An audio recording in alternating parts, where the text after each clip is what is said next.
Look who's back. Returning from a 3-event hiatus to the Emerald Isle, where he was planning important life events. Ian O'Neill is back in the building. It's the Severe MMA Picks and Plays for UFC 287. I am Spencer Kyte. Happy to have my co-host back in the building.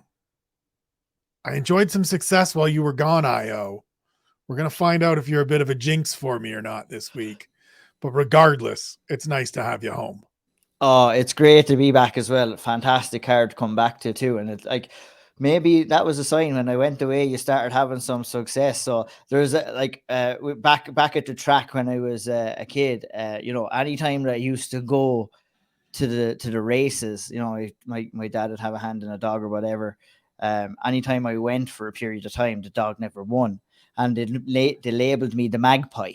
So they did for a while. So the magpie was one magpie is always bad luck. So I was nicknamed the magpie. So maybe that could be my new moniker here, depending on how results go. Be telling me nicknames. You see the way I throw them around for everybody else. We're going to be calling you the magpie, Ian O'Neill from the get-go, starting next week. That's going to settle in. Before we get into anything, as always, ladies and gentlemen, this is, for Ian and I, just a bit of fun. Please remember to always wager responsibly. Don't spend anything you can't afford to lose. Don't take any of this too seriously. And if you think you have a problem, please reach out for help either to friends or the Gambling Awareness Network in your area. As always, we will include links in the show notes to networks in Canada, the United States, Ireland, and the United Kingdom. Ian and I are playing with Monopoly dollars. This is numbers on a spreadsheet. We are not wagering these actual dollars. If I was wagering what I have set out for at UFC 287 for real, I would be looking for a place to live because my wife would be kicking me out of the house. So please be responsible, have a bit of fun. And if you think you're having some trouble, reach out to people that can help. Before we get to this weekend's event in Miami, Florida, we have to go back a couple of weeks now to UFC San Antonio, where on the pick front, we both had an okay day. I went 7-3, you went 6-4. I take a 1-game lead over you in our head-to-head totals. I'm 69, 51-3. You're 68, 52-3. So we're above that 500 that we want to be. I think we both want to be doing a little bit better. But a 7-3 day for me on a 10-fight card, I'm happy with. 6-4, I'm sure you'd like to get one more going the other way or two more going the other way. But it's solid. On the play front, for the very first time, we had each of us turning a profit. So you made one wager. You hit me with one wager. It was the going the distance parlay, $50 out, $166.14 in for $116.14 profit, a 232.28% return on investment. Those are good numbers. For the year, you have wagered $830.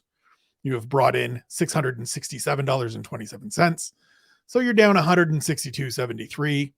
Not that bad, given that we're now in Q2 and been through 11 events. So if you look at a per event basis, it's $12. That's not bad. Not bad. San Antonio for myself, I had $493 go out. $693 come in for a $200 profit of 40.57% return on investment. For the year, $3,346 out because I just use large numbers because it's the only way my brain works. $3,581.39 in for a profit of $235.39, a 7.03% ROI. I'm not going to mention that it's been a number of events in a row that I've been doing well. I'm just going to try to continue it. The magpie is back, baby. The magpie is back. And it's going to be very, very interesting if all of a sudden things go south when this one little magpie comes back to the show. But it brings us to UFC 287. Miami-Dade Arena in Miami, Florida, headlined by Alex Pereira and Israel Adesanya. We got into it good yesterday on the preview show. I damn near stormed off. We thought we were going to lose you there for a second. We were hot and heavy. We went 53 minutes. and if we were close to each other, we'd have been storming off, but we were in separate quarters, and so we're fine. We made it through. We did it. If you watched the show, you know who Ian is picking, you know who I am picking, but let's get to it. Who is your pick, and what plays do you have on the middleweight championship main event between Alex Pereira and Israel Adesanya? Such a fascinating fight, this. And we were speaking about lots of different avenues about this fight, skills versus skills, what's going on outside the cage, the history, everything is going on. What really fascinates me in this fight is I've tried to put myself inside the mind of Israel Adesanya, and an almost impossible thing to do, because when you're Israel Adesanya here, Spencer, you're a guy who has done everything right for long periods while he's been in there with Alex Pereira before, but somehow, some way, Pereira has managed to get it done. And for me, Israel Adesanya is the better and more skillful fighter of the two, without a doubt. It's plain there to see. But sometimes somebody just has your number, and I'm just wondering, and I'm thinking that Alex Pereira might just have his number. If Israel Adesanya comes out there and gets the win on Saturday night, for me, is the biggest and the best win of his entire career, because the mental hurdles that this man is going to have to come through based off what has happened in the past are absolutely massive in my eyes. From having some small experience being in there, and how small moments in fights can really just mess with you mentally. You can have all the preparation in the world, you can say all the right things, and this from anyone can do this. A small little moment in a fight can change everything, and we've seen that in the last fight with Alex Pereira and Israel Adesanya, when Israel looked to be right on the way for getting that win, and Pereira got to him. So I'm wondering if Israel Adesanya can get over that hurdle. I'm going to give him massive credit if he does, but I've chosen to pick Alex Pereira because I think there is something there, and I'm going to be very glad to be proven wrong if Israel Adesanya goes and does this. But I think there's something there, and I'm going for Alex Pereira again to knock him out in round 5. That was my exact pick. I just think that no matter what way this fight is going, whether we see the same as what we've seen the last time, whether Israel, who in my opinion should be looking to use his grappling in this fight, not necessarily keep him down, but have him thinking about it, have Alex Pereira working, tire out those arms. What he really needs to do is he needs to stop that final push that Alex Pereira is known to do in final rounds of his fights. And he's done it in the kickboxing fights with Israel. He's done it in the last mixed martial arts fight. And he was the fresher man for that moment in time after that left hook connected. And I've gone for it again, but look, at my bet is going to suggest how confident I am in that pick, and that's only a straight $20 bet on Alex Pereira to win at plus 110. That's how confident I am. You know how confident, and I say it here before, said it here before. You'll know how confident I am in my picks based off what I'm betting money down on. Right. It's going to be 20s, 25s, it's going to be 50s. Sometimes it might be even the odd 100. I know Spencer likes to set that trend. Normally speaking, I would be picking Israel Adesanya, and it was this and one or two other fights on this card where I was over and back and over and back and over and back. And I've chosen with Pereira. I've chosen to go with the craziness of the exact same result as we've seen in the first fight. It's either going to be crazy or genius, Spencer. I put it that way, I guess. You know what I mean? But that's why I think skills for skills, Israel is the bigger, better fighter in this fight. Not necessarily the bigger. I think Pereira is much bigger than him, but I do feel I'm very curious to see if Israel has shown any mental development. Maybe he's been going and talking to somebody to get over, because it has to be something there mentally. You know, you cannot be in a position like Israel Adesanya is right now without having some of those mental flaws. We have, as human beings, me and you, Spencer, we have mental flaws over the sometimes maybe the smallest things. Speak for yourself. You know what I mean? I think everybody does, and everybody knows. And this is the highest highest. Israel Adesanya's career is resting on this fight. I would go as far as to say that. Jesus.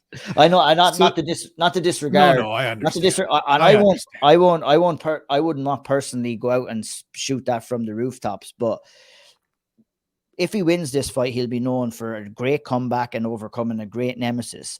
And if he loses this, the way MMA works and the way fandom works is that he'll be known as the guy who lost and blew it against Alex Bahia at every opportunity, rather than the fantastic performances and the fantastic walkouts and everything that we've seen before. So for me, I am picking Izzy.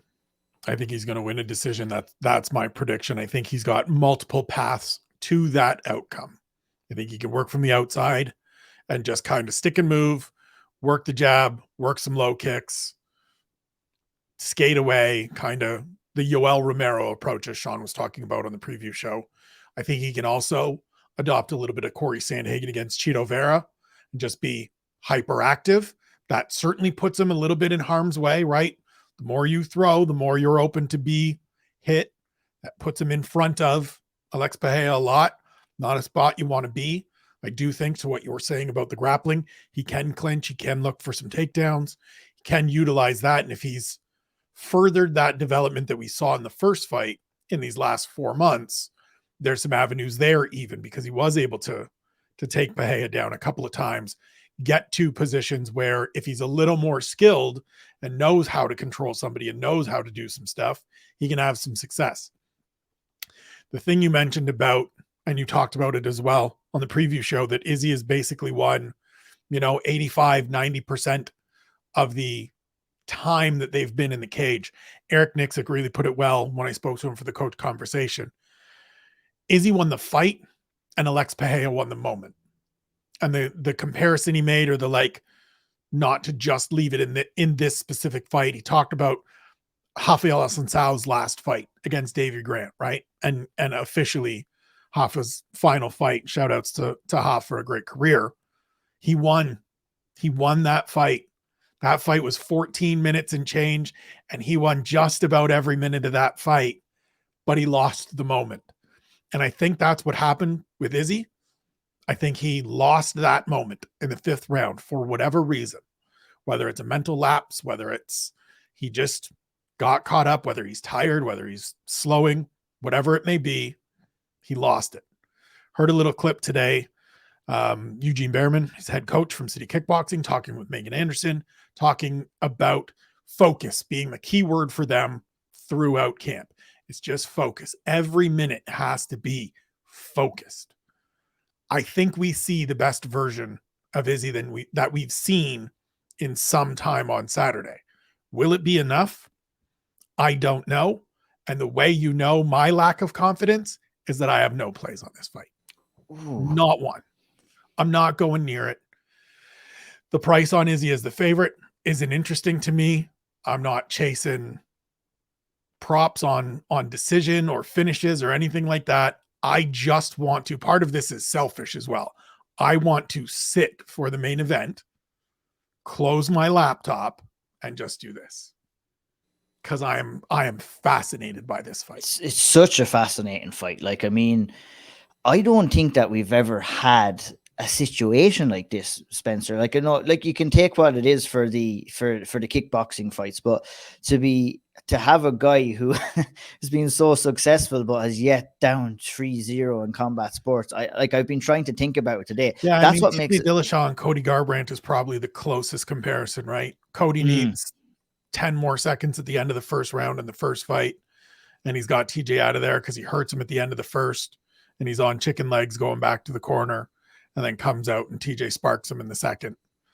And then it's just, he can't get over that hurdle. And he hasn't truthfully been the same since those 2 fights for in the whole of his career.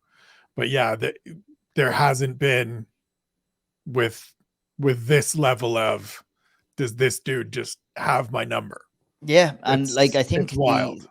The fun thing for us, as well as media members or as fans, I think we're all going to be taking off our media hats and putting on our fan hats when this fight goes on. I like you will be putting the phone down, watching very closely. And even if we do see the same as what we've seen the last time, you know, we are going to have it in the back of our minds, and Israel is going to have it in the back of his minds that there may be a shot that comes. Well, he can't. That's the thing, right? No, he can't. He can't.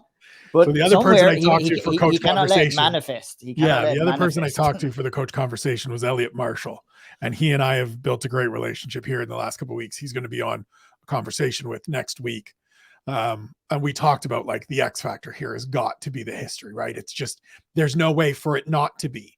And the really difficult thing about it is that it's just an ethereal idea, right? There's no actual other world thing that's happening here. But mentally, as is he. And he looked back to Michael Jordan against some of the different teams in the Eastern Conference when MJ was MJ. And he just went in, and you had to know that some of those Cleveland Cavaliers teams were just like, this guy. 100%. It's this guy. 100%. He's going to come and he's going to hit the shot on Craig Elo and then jump up and do the fist pump. And the New York Knicks, when they were in their prime and they were doing really well and they were clearly the second best team in the East, had to just look a couple times and be like, God, it's this guy. This guy is just, it doesn't matter. And I think it really stood out in the game he mentioned, of course, is when Jordan comes back late in the season and goes into MSG and just hangs 55 on them. Like, you may get through this season. I'll be here next year, boys. And there's got to be a little, like, Izzy can't think of it. It can't be a thing that he thinks of. And as I spoke to him on Monday, I said, you've done a great job talking about compartmentalizing these things, talking about putting them behind you. He said, I have to. The past is the past. I can't change it. All I can do is be present, focus on right here, and that's it. And it's the right, absolute right thing to say. It is the 100% correct mindset. And he's got to maintain it for 25 minutes. That's it. He's got to hold it for 25 minutes. It's there. And I think he's doing a great job not letting it come out to the front and recognize it. And that's what you're right. He has to do that. And I guess on the other stick, Alex Bahia has to be the one to try and remind him, trying to bring that. Oh, and back. Alex Bahia can just stand there and be like, it's like when, I mean, it's the one that sticks for me about it of like, Jesus, how did I not? I'm mad that I got the Kamaru Usman Leon Edwards rematch wrong. Me too. Because I spoke to Leon and I said, what do you like, what do you take? End of the day, what do you like? Wasn't a great fight. He's like, yeah, but I won the world title on my worst day. Yeah. And I was like, well, shit. Yeah. And I hope that I think that I'm not going to lie. I'm going to tell you exactly the truth here. That result has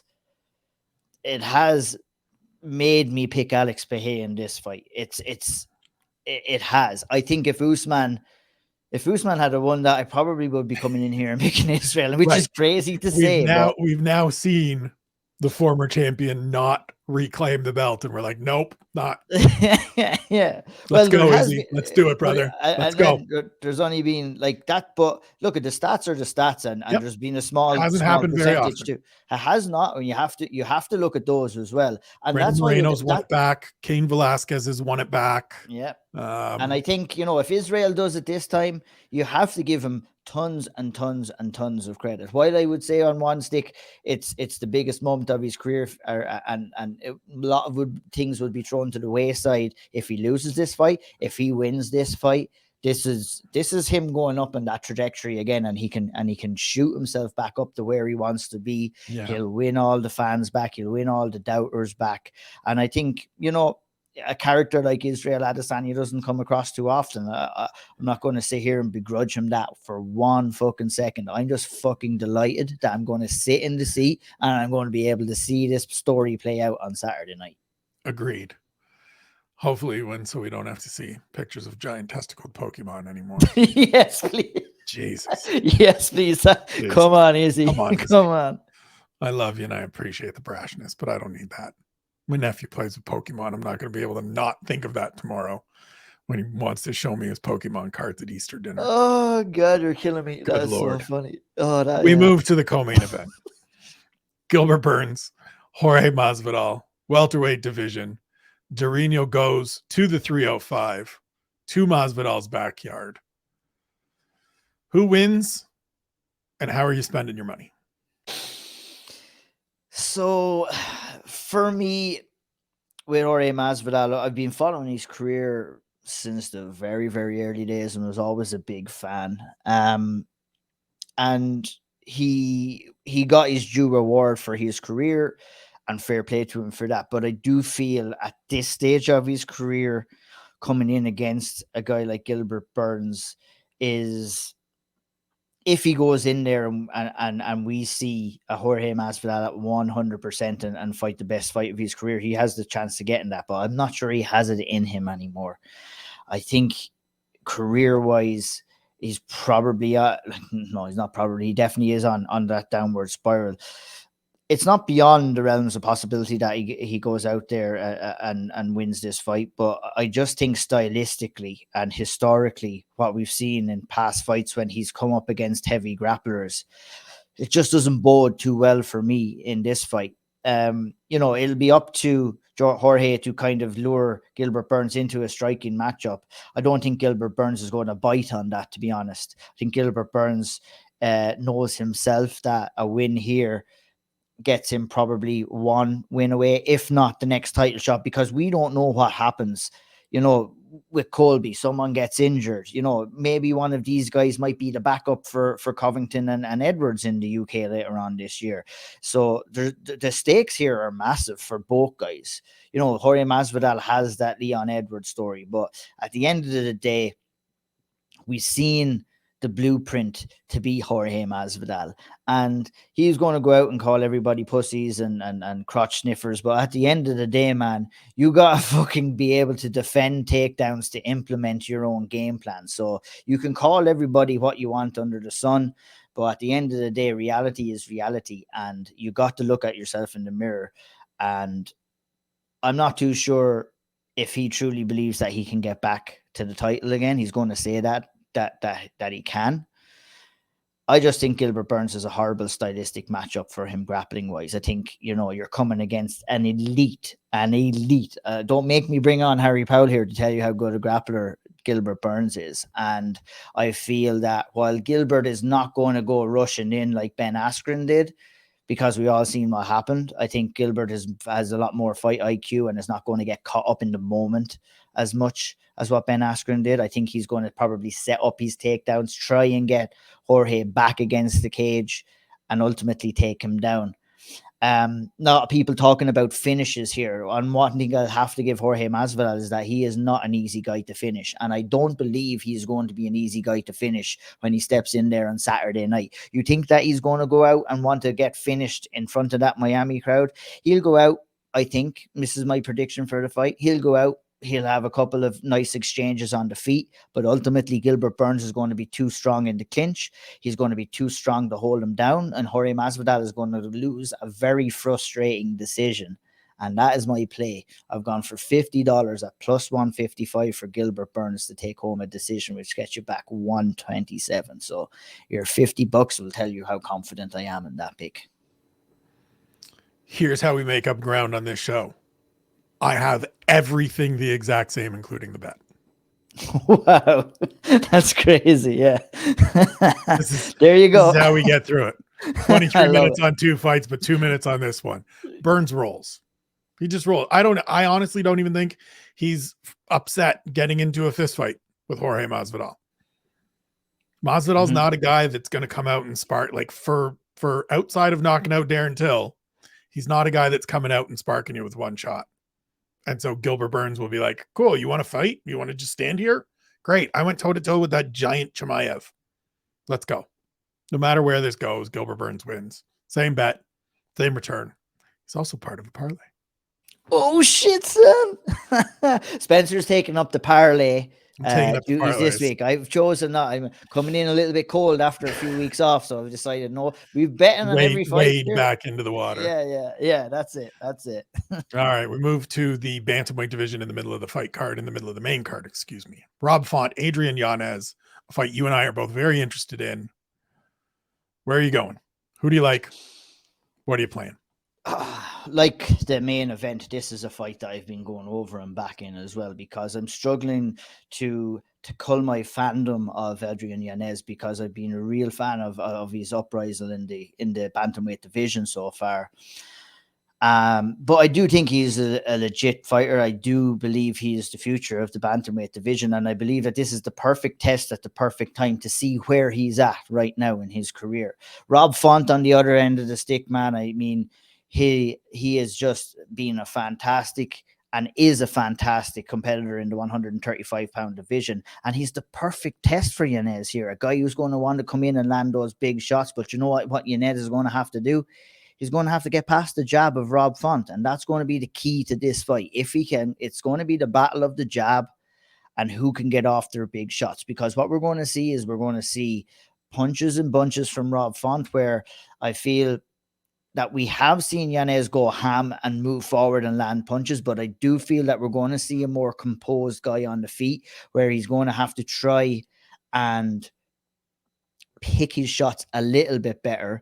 And it's all going to be dependent on the first 2.5 minutes of this fight and when these guys get their reads. And I feel that if Yanez feels he can get inside the jab, he might fight a little bit more aggressively. But if he feels that it's going to be a struggle, I feel he's going to have to be a little bit more technical. And the key for me in this fight is I feel that Yanez will land the more impactful shots of the two. I have picked him to win the fight, and I've picked him to win by decision. And I've just noticed I've not put down any cash on it, but what we will do here is we will just put $20 down on a decision win for Yanez at plus 250. And I will plus 250. I'm just going to do the quick calculations here. Bear with me, folks. And $20 at plus 250 is going to get you back a cool $70. Now, this is a fucking pick'em fight. This is a pick'em fight. Right. So I'm going with my boy Yanez, and I'm going with him by decision. And if there was a bet for fight of the night, and I'm sure that if anybody is looking at a bets for fight of the night, this should be on top of the list. Normally, what the UFC like to do is give it to the main event if it's halfway decent at all. Hopefully, they break that curve, because I feel these two boys are going to bite down and throw some serious leather. And I think they're going to be in prime position to get fight of the night. So we're in absolute lockstep on the last fight. We are on opposite ends of the spectrum here. I think this is a tailor-made fight for Rob Font. If Randy Costa can jab the face off of Adrian Yanez, Rob Font can jab the face off of Adrian Yanez. I think this looks very similar to Rob Font's fight with Cody Garbrandt, who is somebody that likes to throw big power shots, that is willing to come forward and take punches. And Rob Font, as we know, is willing to hit you with a whole bunch of punches.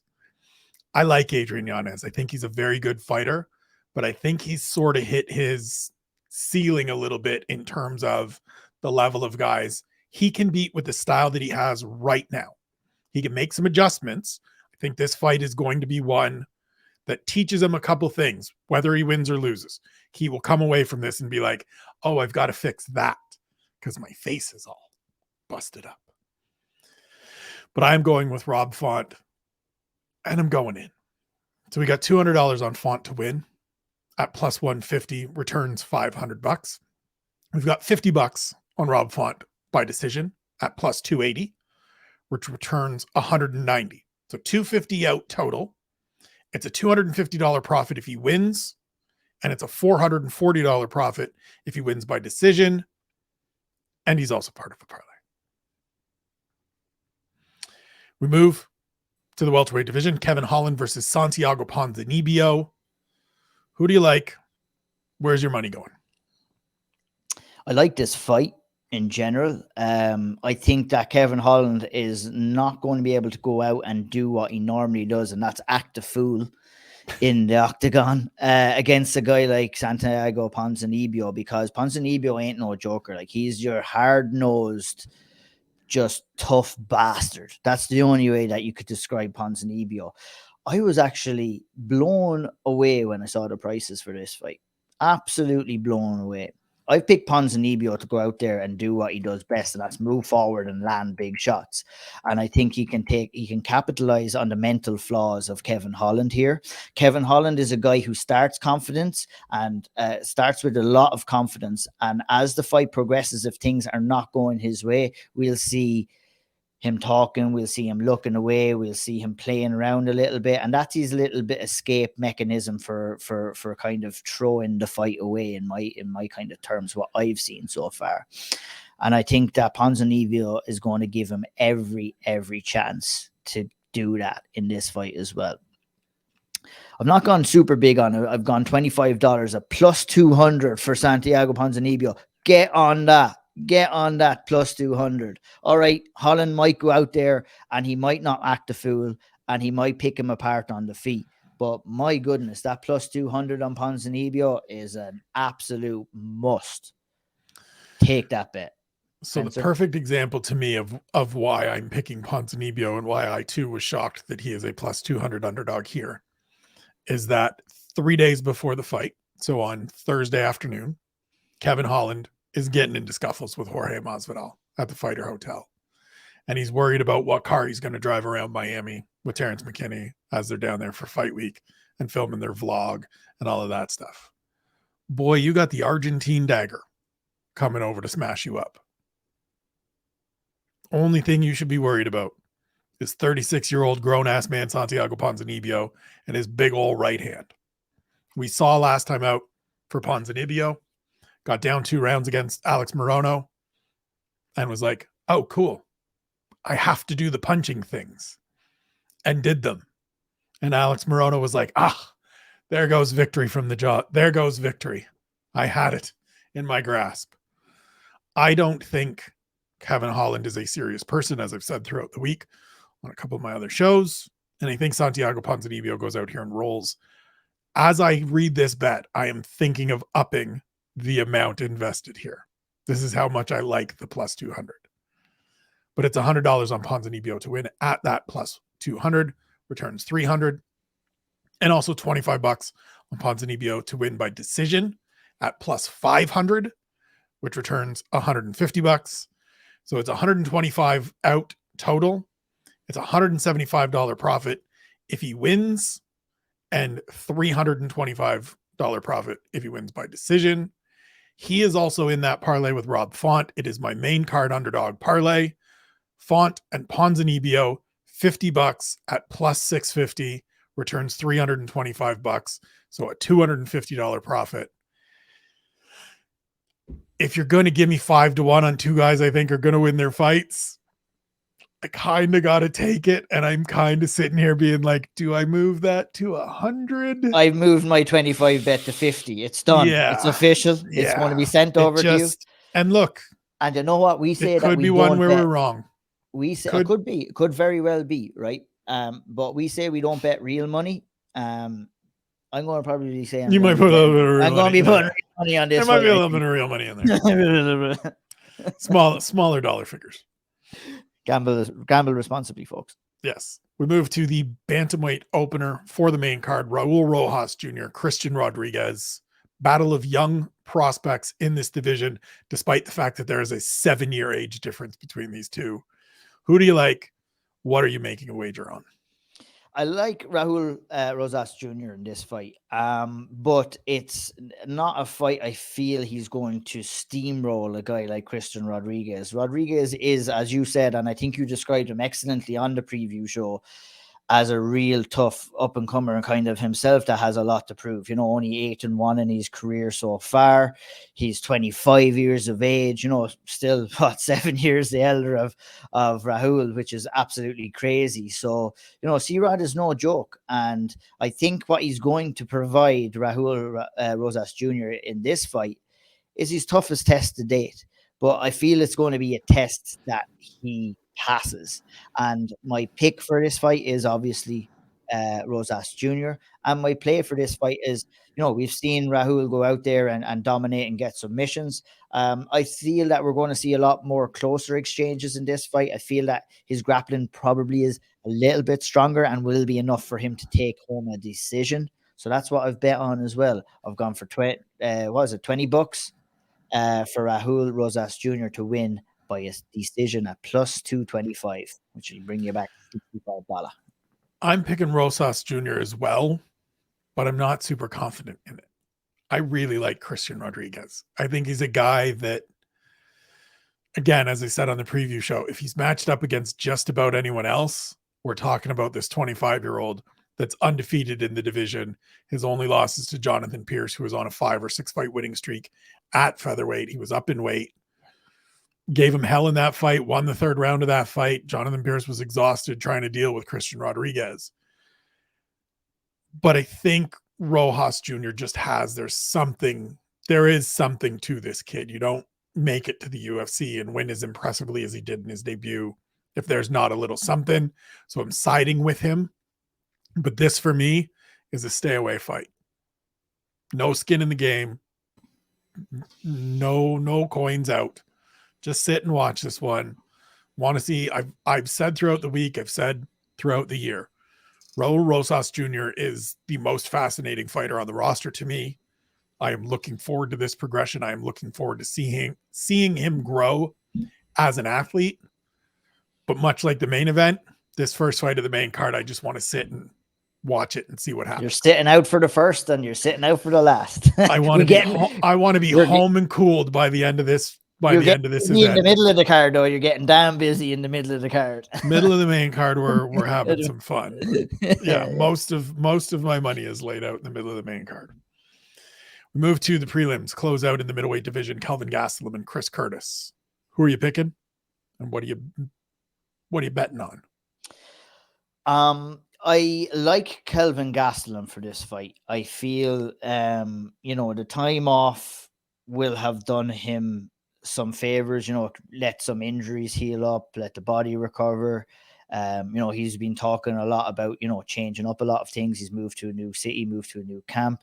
At 31 years of age, those are all positive signs for me. Coming in here against a guy who's been pretty damn active over the last little while in Chris Curtis and has been doing really good. He fell at probably his toughest test to date when he went in there and he fought Jack Hermanson. And, like I mentioned on the preview show, and Harry had a great point after when he mentioned, that he owned up to what he did in there, where he kind of lost his cool. He got a little bit frustrated and kind of, made some off-color gestures and everything like that to Hermanson, all right? And fair play, like Harry is right. Credit to him for coming out and owning that.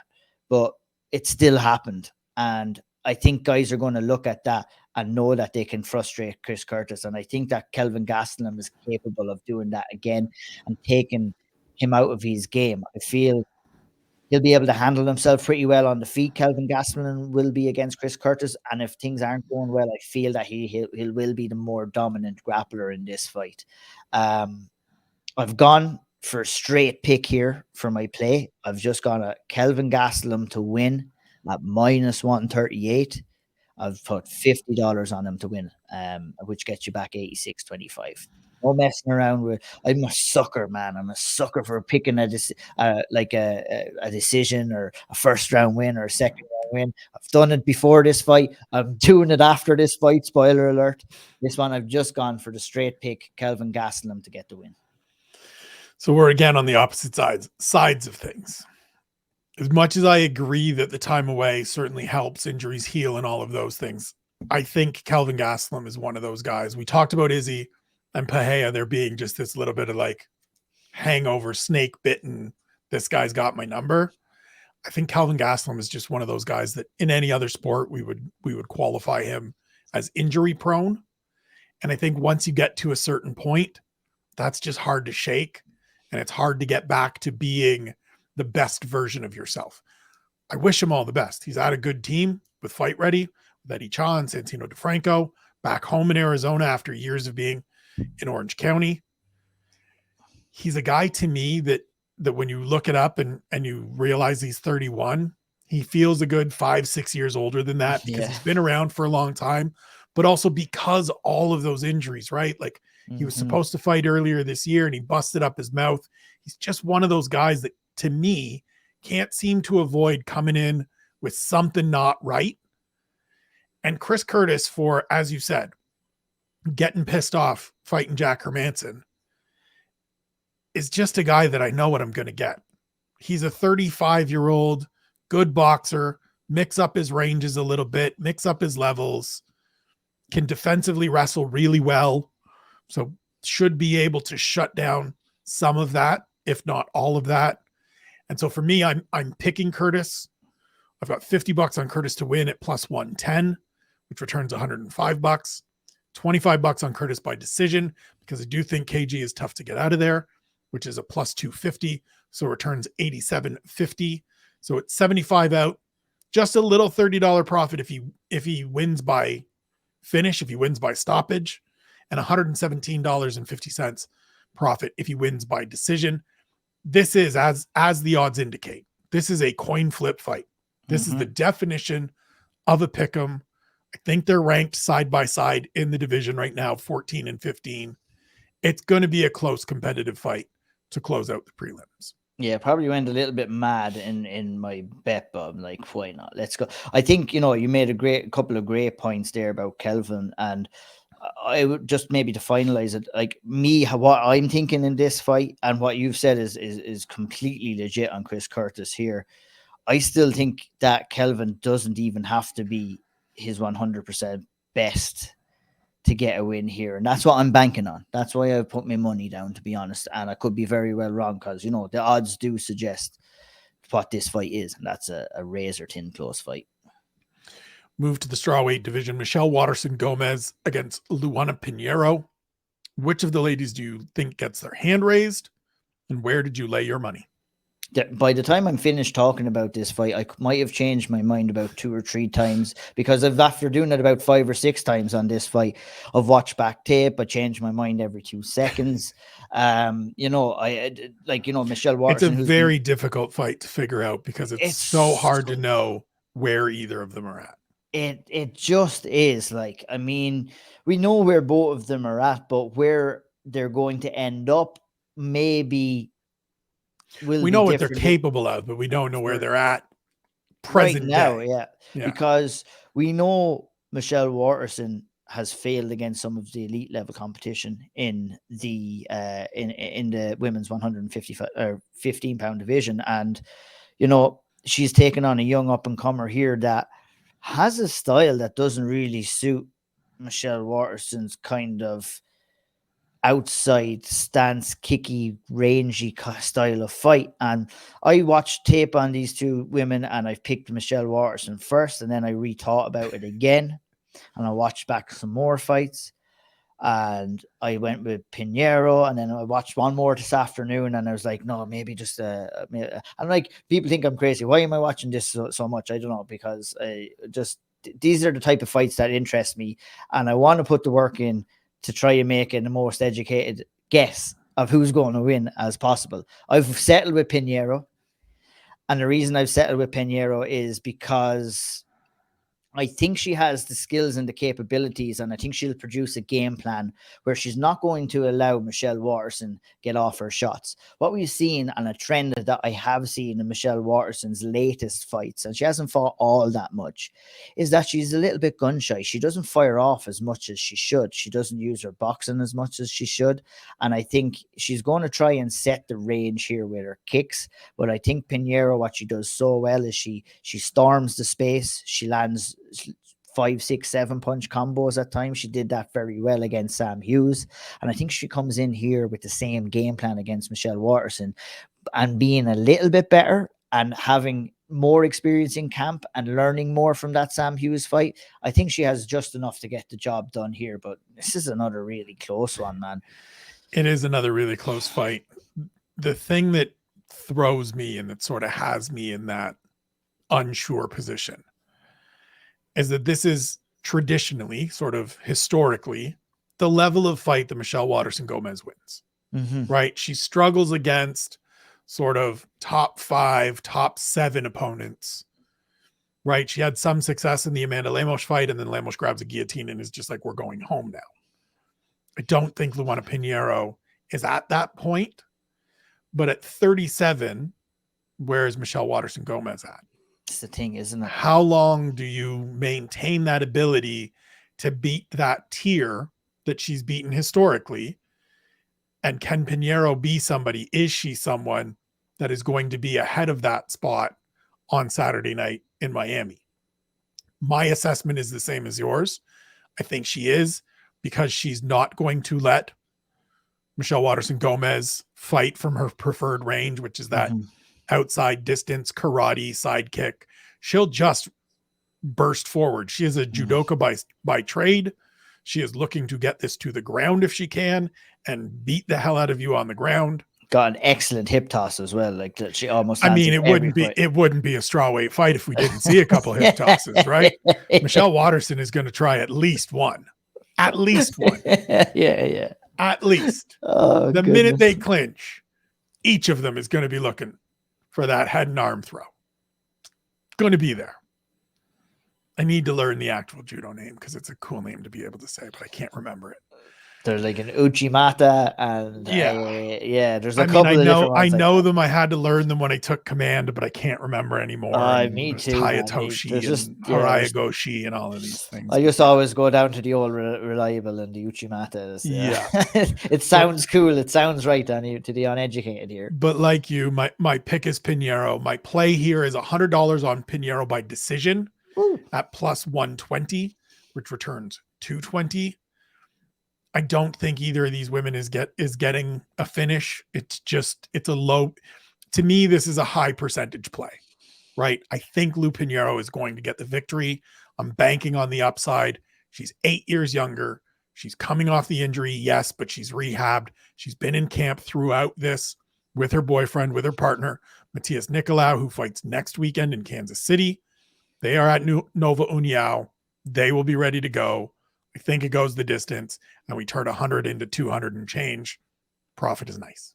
I don't think I said my bet, which is actually exactly the same as what yours is, but not that confident. I guess a little lighter. Yeah, a little lighter, but that's because I went ham on a couple of other fighters too. I've got to balance it out a little bit, but I've just gone for $20 at plus 120, get you back 44 on Pinheiro. But hearing your assessment makes me feel a little bit more confident and better about that pick as well. By the way, thank you to the fine folks at Bread and Butter Wines. God bless you. I love it. You should have told me. I could have grabbed. We love you here in the Kyte household. We moved to the middleweight division. I made a quick pasta and was like, "We've got 2 bottles. Let's open one." Yeah, so there will be more. Looking at you, man. There will be more when I'm finished this show. We moved to the middleweight division. Gerald Meerschaert against Joe Pyfer, the man that everybody says that Dana White says everyone should be like Joe Pyfer. Who do you like? What are you playing? Well, if Dana White said that, you can't look past a man like Joe Pyfer. Hey, I want to be like Joe Pyfer. No. Yeah, I think. I think Joe Pyfer is going to win this fight. I wouldn't be super confident on it too. It seems like Gerald Meerschaert seems to be this guy who's always stuck in there with the young, up and coming, exciting prospect. I don't know what Gerald Meerschaert has done to the UFC brass to deserve all of this, but what he's done is he's worked his way into a 2-3 fight win streak, and here we are again. He's coming in against a hot prospect, a guy that has fire in his hands, and that's what I think is going to be the difference in this fight. I think if Joe Pyfer lands clean on Gerald, I think he's going to put him out.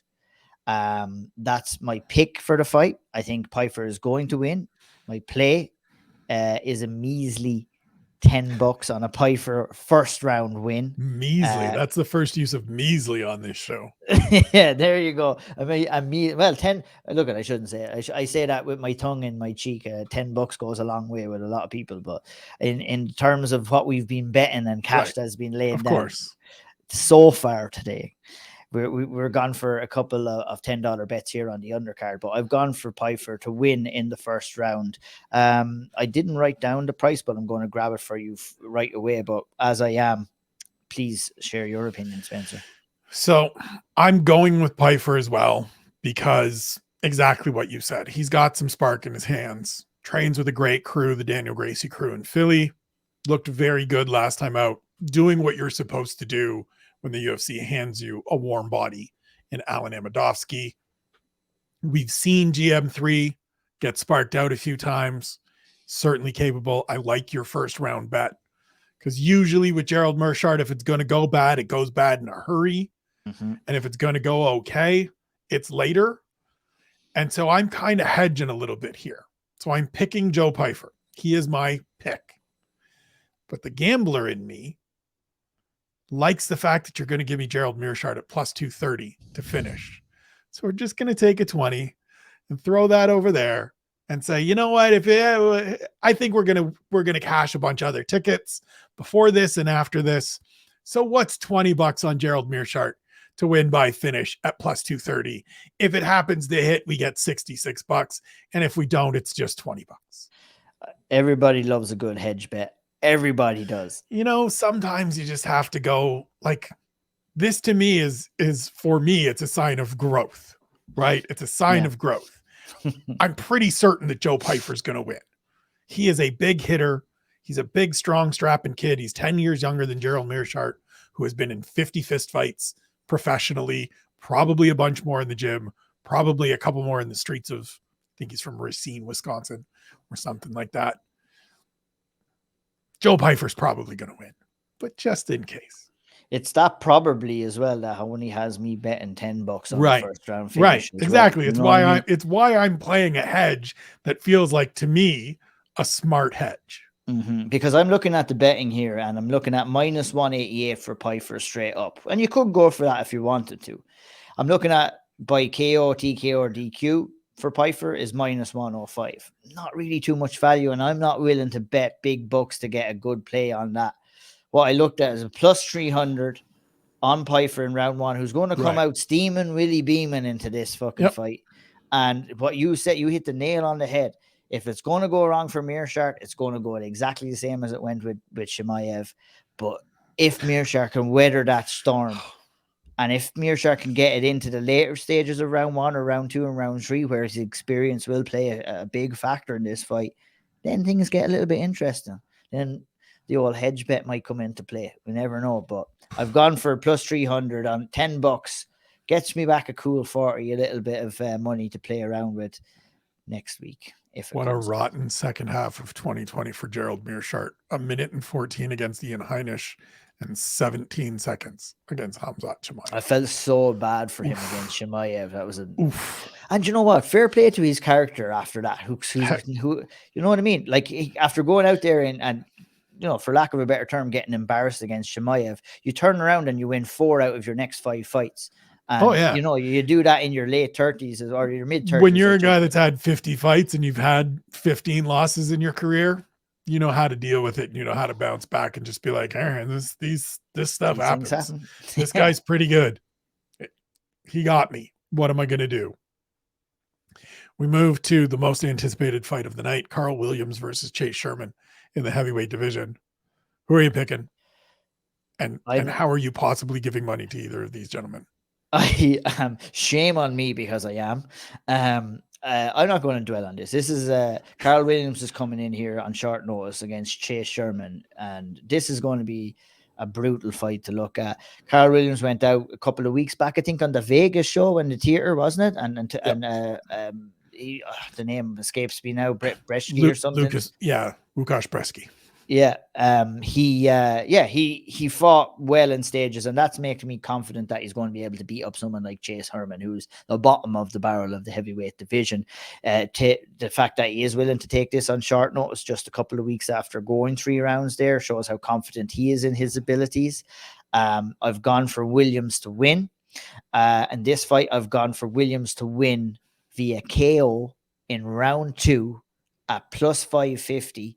And we've gone $10 will get you back 65. I have to get a round 2 bet in each card. I'm going to do it. This is how I fitted it in this card. I think Williams wins this fight, kind of going away. I think he drags Chase Sherman to the ground and gets a finish there.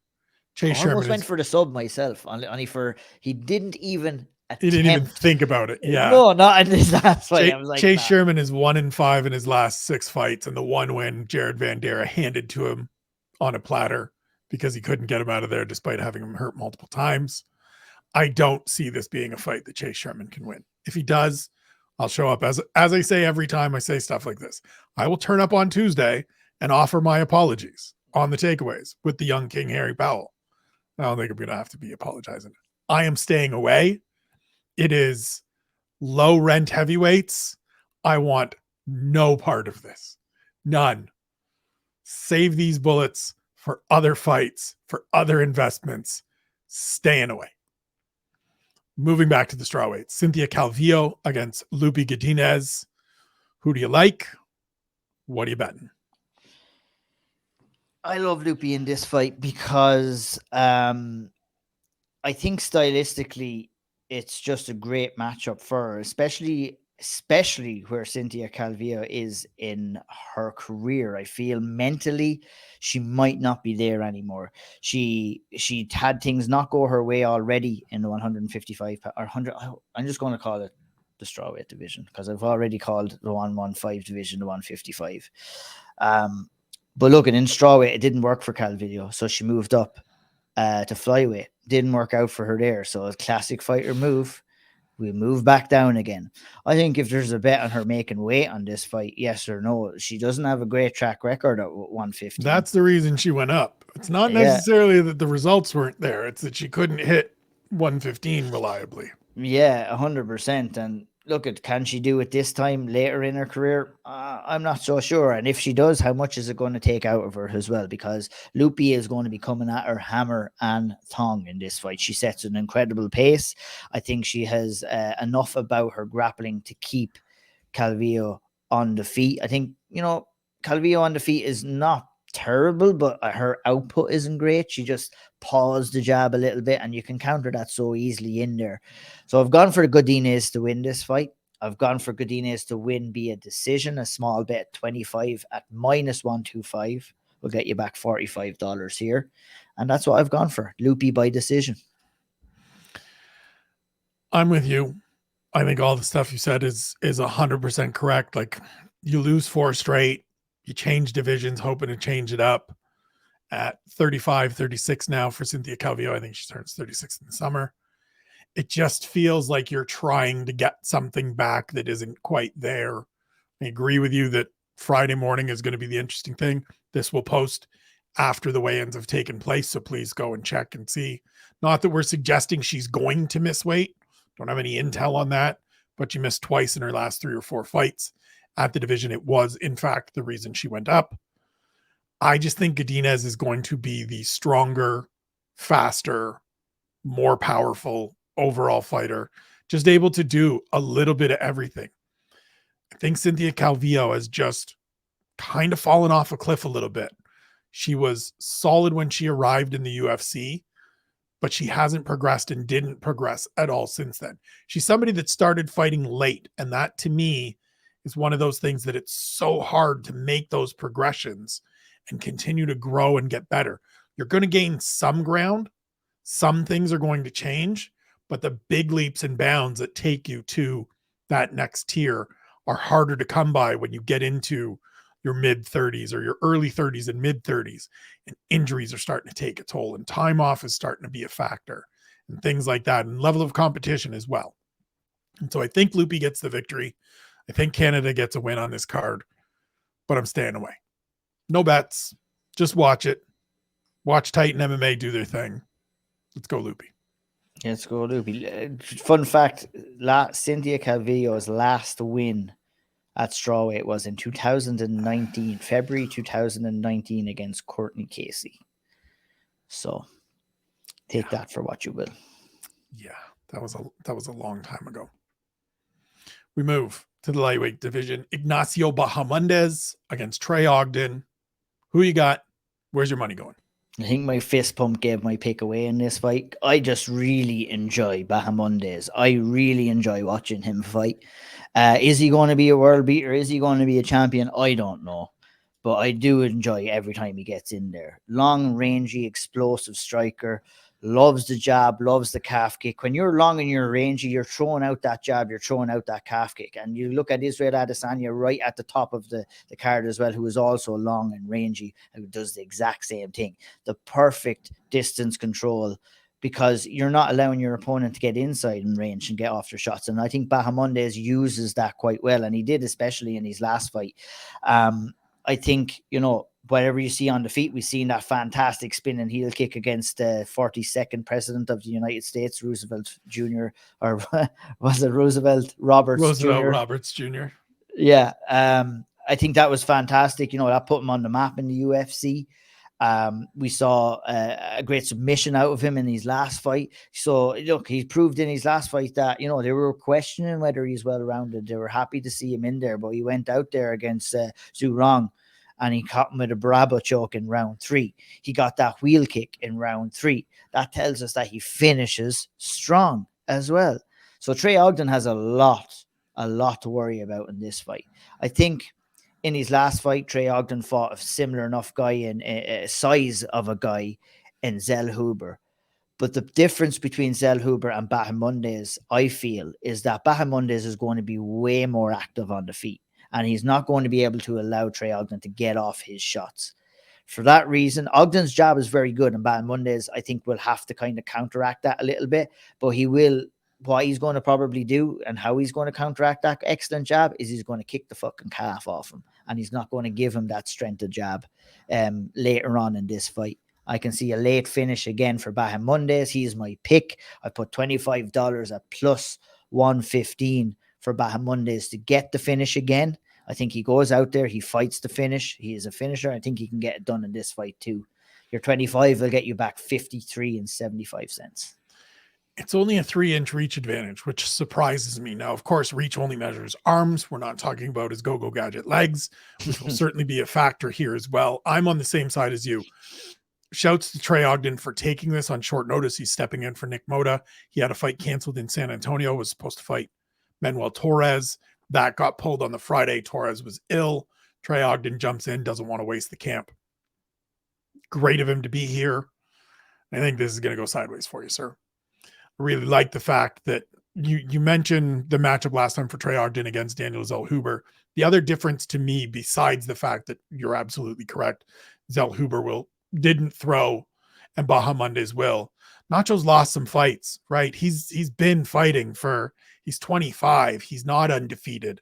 Some of Zellhuber is that he's a 22-year-old kid that had never been beaten, and now he's in the big stage, and they did the Dana White Contender Series graduation video thing with him and all of this stuff, and it starts to feel a little bit too much. Bahamondes lost his debut. He lost on the regional circuit before this. He's been fighting since he was a 16, 17, 18-year-old kid in kickboxing and Muay Thai and stuff like that. He knows who he is now, and he can just go out and do the things. I also like the fact that he gets those late finishes. And similar to kind of chasing the Gerald Meerschaert, just taking $20 and being like, you know, if it cashes, great.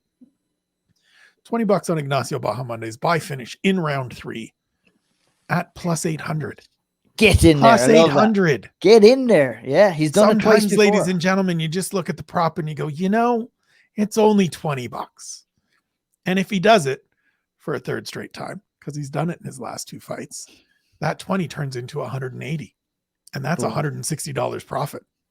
We like $160 profit. We're dining out on $160 profit. Next up, Shailan Nurdimbeki and Steve Garcia. Who do you like? Who gets your money? Nurdimbeki is a glorified madman, and I love May I watching him say play. Your pronunciation of Shailan Nurdimbeki yesterday and today, and every time you have to mention it.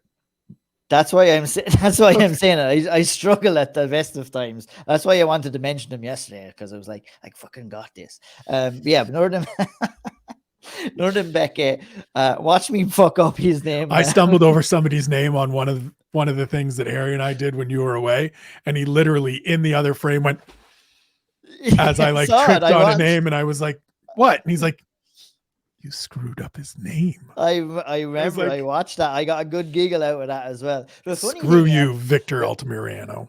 Umar Nurmagomedov was one that I really struggled for, which I can say Habib Nurmagomedov rolls off the tongue. Something about that. Umar something, yeah. And I would say it probably 10 times off camera, and then when I come on, I get all muddled mouth. But that's beside the point. So if you want to bet on me messing up Nurdimbeki's name before I finish talking about him, there's probably about 5 to 6 chance, plus 110 chance of that happening. I got $5 sitting here. yeah. Look at 50 fights in for Nurdimbeki here, Spencer. This guy was fighting in his crib, I think, to have that amount of fights, because he's not that old. I think, what is he, 28? 28. Yeah. So this is absolutely crazy. But look at like I said, back Mondays, I don't know whether he's going to be a world beater, but we've seen him 50 times. There's lots of tape out in there, and he has that style. He's very well rounded, absolutely a wild man on the feet, but I think he uses that wildness very well to kind of close the distance, and he likes to get the fight down. When he's in top control, he has a grueling grappling style where he's always making the person work on bottom. He's always looking to land damage. And, you know, when you're actively trying to protect yourself at all times and you're trying to stop a guy from progressing into mount or into side control, it's very, very dangerous position and a tiresome position to be in. Garcia here is going to have to be comfortable in the madness. He's going to have to accept the madness. I think he did very well against Chase Hooper, but with all due respect, it was Chase Hooper who was not that good on the feet, and he landed at will. And I think even if he strikes like he did against Chase Hooper, Nurdenbeke could catch him here. And I think he probably likely will catch him. Whether it's on the feet, whether it's on the ground. Does he get the finish? Is Garcia tough enough? We're going to find that out on Saturday night, because Nurdenbeke is going to tell us how tough Steve Garcia is, whether he can get the finish, whether it goes the distance, or maybe somehow if Garcia wins. I don't think Garcia gets this. I think this is Nurdenbeke's fight. I have $25 straight on him at minus 188 to get the win, which will get me back 38.30. I haven't gone all. I might make an adjustment on that. Like, I'm after convincing myself even more during that kind of speech that Nurdenbeke is going to get this done. 13 fights in his first year in 2016, 18 fights in year 2, 2017. Crazy. Just fighting just about every weekend. It's hard to understand and judge what those actually truly mean. But to me, the things that stand out are just the last couple fights, right? He goes out against, and as I said earlier in the week, if you want to throw away the Derek Minner fight, fine, I'm with you. I didn't even look at that fight, to be honest. Let's just toss it away. It doesn't really count. The 2 fights before that against TJ Brown, against Sean Soriano, he goes out, is able to wrestle, is able to do good things, show some stuff. He's now down training with Sean Soriano and the crew at Kill Cliff. I think he goes out and really dominates this fight, gets a 4th straight victory, moves forward in this division. I like him so much. I've got $200 on him to win at minus 188. So 200 returns 306.38. He is also part of that parlay I mentioned way back in the co-main event with Gilbert Burns, the Kill Cliff parlay. Burns and Nurdenbeke, $100. Combined odds of minus 115. So we're paying a little bit of juice. So paying a little bit of juice. I don't really like giving juice. I don't really like it. But $100 returns 187.23. And I'll take that profit for 2 guys that I think are pretty clear to win their fights. I'm after changing my bet right now. There you go. $100. We've gone up 75. I said, fuck it. Let's do it. Let's go. Second fight on the card. Let's get off to a good start. Get in and see if that's right. Nothing better than cashing early. Absolutely. Give us a little bit of kitty. Give us a little bit of house money to play around with later on in the card. Right. 100 at minus 188 is going to get me back a cool 153.30. And that's not bad. That's not a bad way to start off the card, if I do say so myself. Could be horrible. We move to the opener. Strawweight division again. Jacqueline Amorim against Sam Hughes. Who have you got? What are you betting? Sam Hughes is as tough as they come, and like Gerald Mearshart, Sam Hughes finds herself in a position where she's donned with the task of inviting these new young up and comers into the UFC. I like Amorim. I really enjoyed her last couple of performances. She's not just here to be in the UFC. I see a drive in her fights. I see a drive in her after the fight. She's going out there and she's getting 1st round submissions left, right, and center here, right? 6 for 6. 6 for 6. She's not going and jumping on top of cages or walking around. She's expecting herself to do this. You know, she's not overblowing these performances. So she knows what she wants, and she looks like a very, very driven woman here. She has a tough test ahead of her in Sam Hughes, but I feel that there is a lot of gaps in Sam Hughes's game that she's going to be able to take advantage of in this fight, especially when she takes the fight down. I've gone for Amarim to win in the first round at plus 300. Now, not super confident. It's a $10 bet because it's the toughness of Sam Hughes.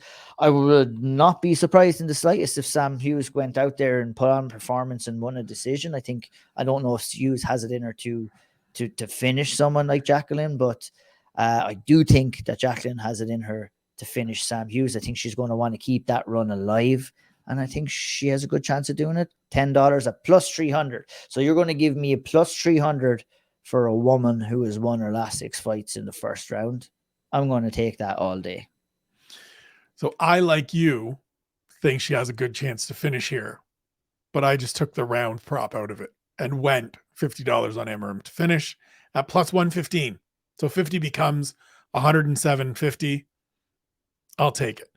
Everything you said about Sam Hughes is correct. I would not be at all surprised if she comes out and wins a decision here and shows that Amarim isn't quite yet ready to be at this level, that she's faced a level of competition, as we talked about on the preview show. Opponents' combined record of 11-8-1 going into their fights.